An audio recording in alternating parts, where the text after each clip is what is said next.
Hello, everybody. Welcome to Uncovering the Past, Teaching History Critically. I'm Nicolle Campo, a high school history teacher passionate about social justice, and I'm with. And I'm Carlos, a university history professor focused on critical pedagogy. Today, we're talking about how to teach colonization in Latin America, critically and in a conscious way, right? Thank you. Let's start with need analysis. Before diving into the topic, what do students already know about colonization? What myths or biases are present? Well, as I see it, I basically just use a word so as to create an association activity. When students hear colonization, they might say gold, religion, violence, among other words that are essential in this kind of topic about colonization. This basically helps to shape the direction of the lesson itself. Thank you so much, Carlos. Your point of view is so amazing. Let's start with grammar. Okay, taking into account with historical texts often use passive voice like territories were claimed or natives were converted. Tell me about it.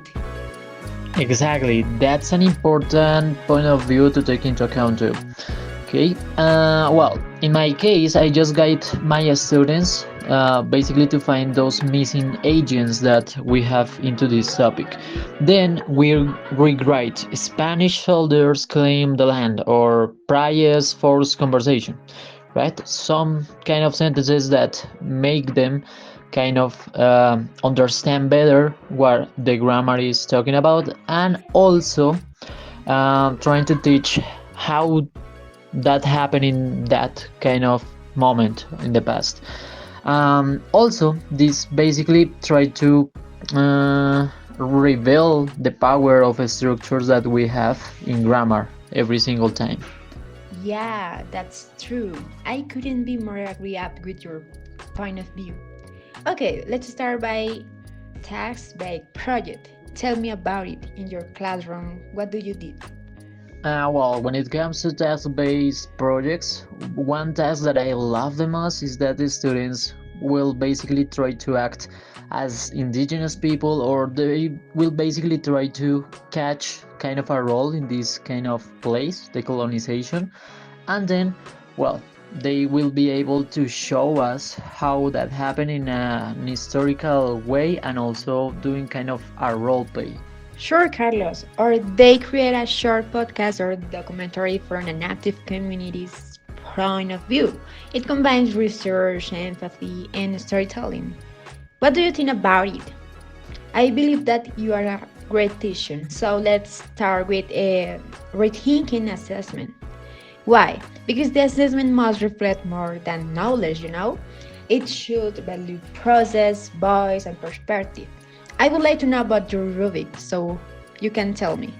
Well, the rubric that I tend to develop the most is that one that includes basically historical accuracy, right? The language used, because that's highly important nowadays. We are in an academic context, so that's something they have to consider too.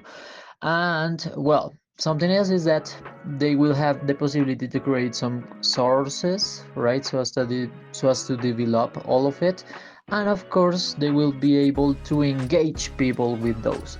And of course, at the end, it's important to have kind of a reflection. So those are basically the topics or the things that I most of the time take into account when evaluating my students. Guys, so well, just a snap, teaching history isn't about memorizing dates, but it's about questioning power and telling stories that were silenced in the past.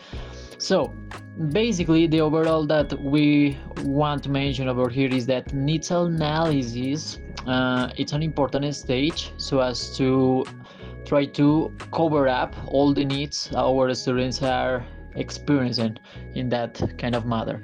Also, the contextual grammar that we're going to use while teaching these sort of subjects, it's highly important so they will acquire new vocabulary and such.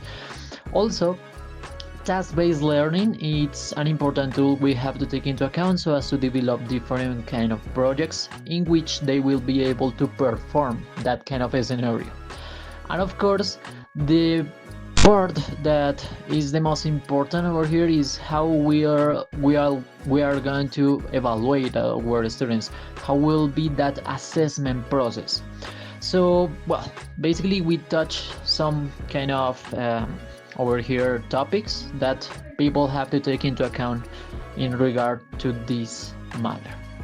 That's absolutely true.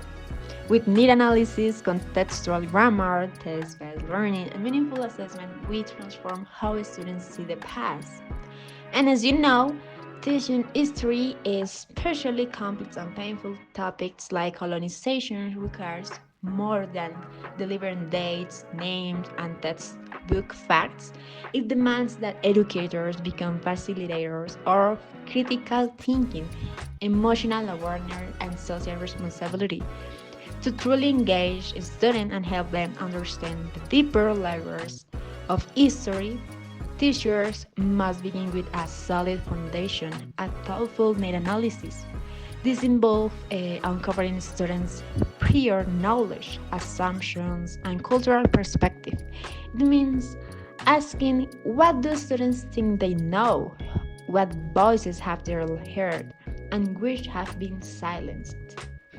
From there, effective educators use tools like contextual grammar to help students analyze how language reflects power, passive voice, omission of agents, and ideological phrasing are not neural. You know, they shape historical understanding. They teaching students to read between the lines, trains them to question who is speaking, who is being aggressive, and why. So, So, well, thank you so much for this invitation. Thank you so much for those questions. It was an interesting topic we had the opportunity to talk about. And of course, guys, thank you so much for listening to us, for keep chatting in this kind of a scenario in which you will learn a lot. thank you for joining us on this journey through critical history education. We hope this podcast inspired new ways to teach, to think, and to challenge historical narrative in your classroom. Let's keep using history not just to remember the past, but to shape a more thoughtful, inclusive future.